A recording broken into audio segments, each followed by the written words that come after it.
So part 1, a brief explanation of how to draw the chibis split into head anatomy and body anatomy.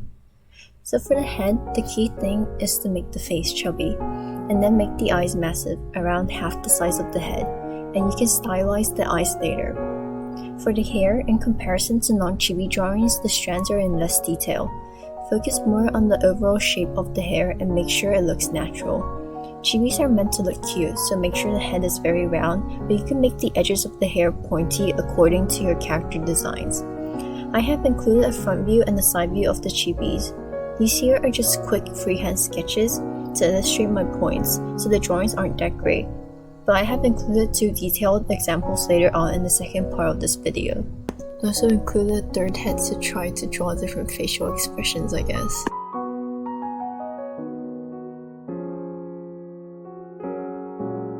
As for body anatomy, my style is around 4 heads tall, which is quite tall for chibis.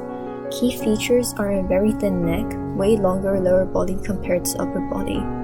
The arms and legs lack curves. They're completed in one stroke, however make sure they don't look too rigid. Chubby fingers? I drew 4 fingers for her just because it's cute, but usually it's still 5 fingers. And usually casual outfits for chibis have chunky shoes, but I struggle with them and have to practice. Getting the third head out of the way, I'll try to draw a shorter one that's 2 heads tall. Same thing, 4 fingers, cutesy outfit this time, and the feet look too weird, so I guess for proportions, they still need to feel right, so make sure the feet and legs are thicker than the hands and arms.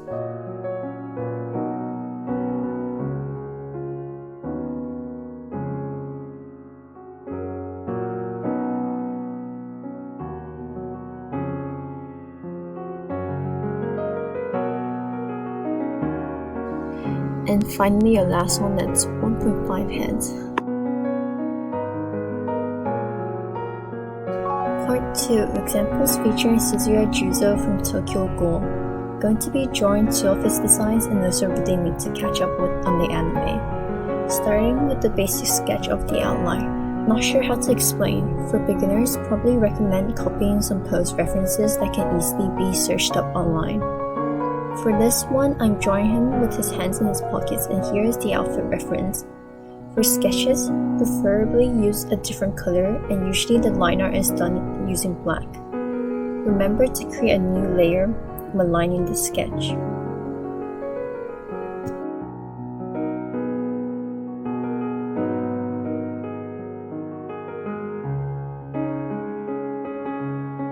I'm just adding the details on his outfits so it'll be easier to line later on.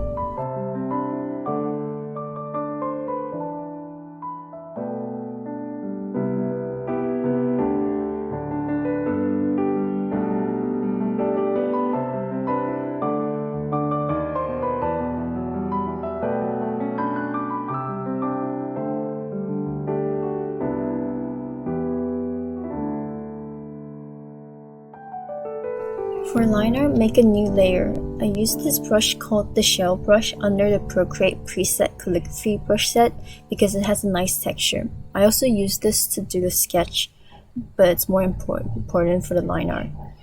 It doesn't flow as well, and you can't get a super sleek, clean line art using the shell brush, so alternatively for a cleaner line art, I recommend the technical pen under the inking brush set. Just try to experiment more with different brush and textures to find the style you prefer. Personally, I find the water pen and shell brush under the calligraphy brush set great for sketching. The brushes are very pressure sensitive, so you can easily adjust the thickness by pressing harder or lighter.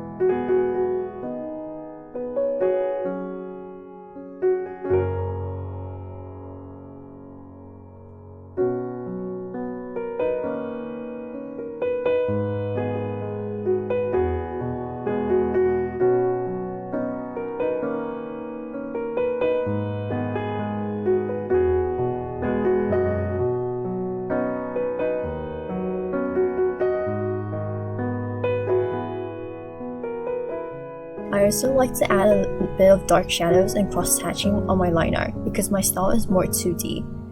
If you're going to go with a full-on black and white art style, the cross-hatching needs to be in more detail.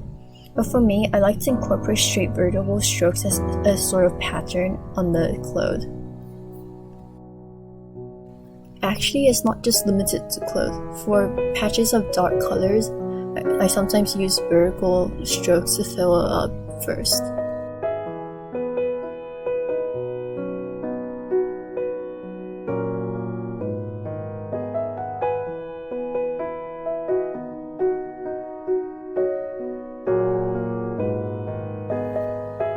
For coloring, my absolute favorite brush is called Quill under the Artistic brush set. Make sure you make a new layer and put it underneath the liner.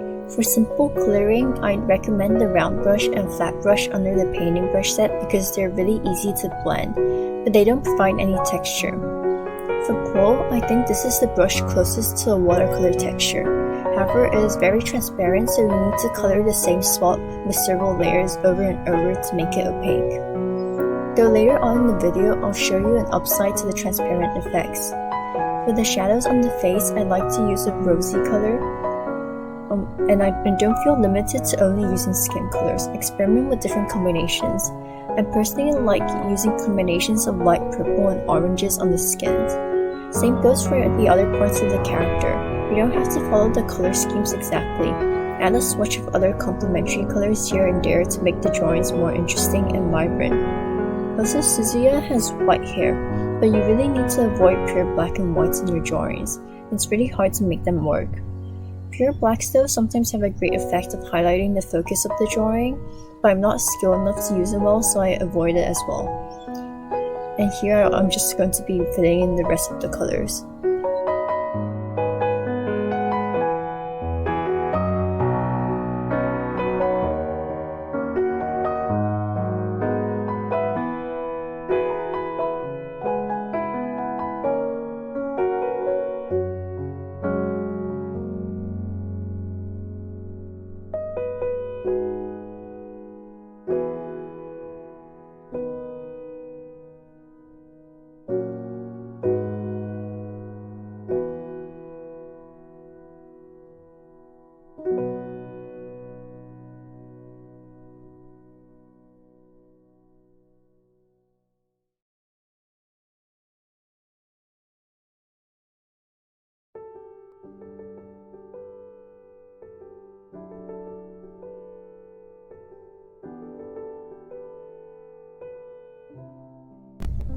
For the eyes, a lot of artists make them super detailed and add a lot of layers of fancy effects such as overlays, and add, etc.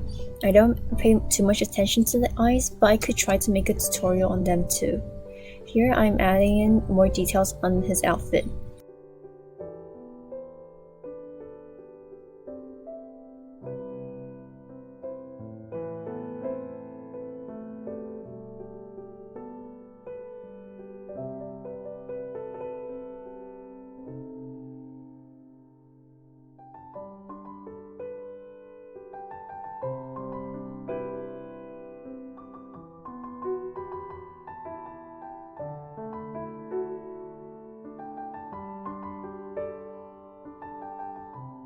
And yes, what I mean by making new layers to add overlay effects for the eyes.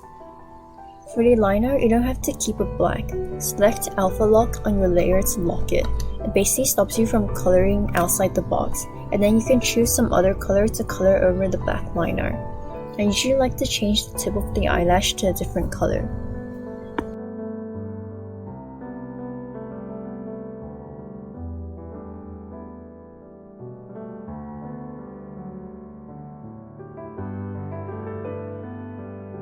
And now this is what I was talking about. They sometimes look really cool when you change the background to another color.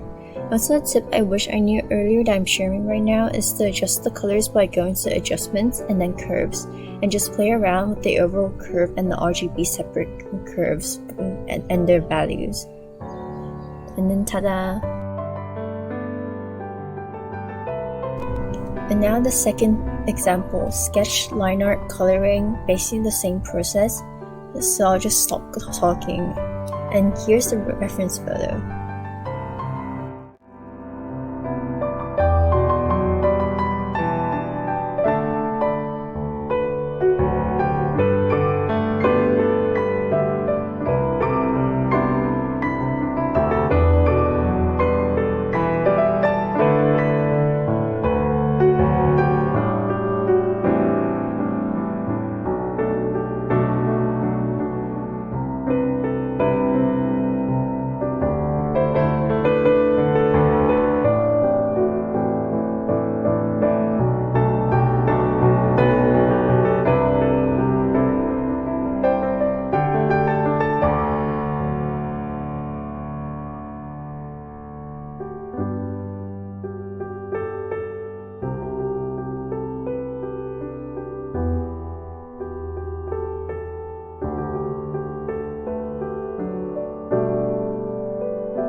I played around with the background after I stopped screen recording, but it just consists of slapping on colors, playing around with the color curve, and then trying different effects. And here is the final outcome.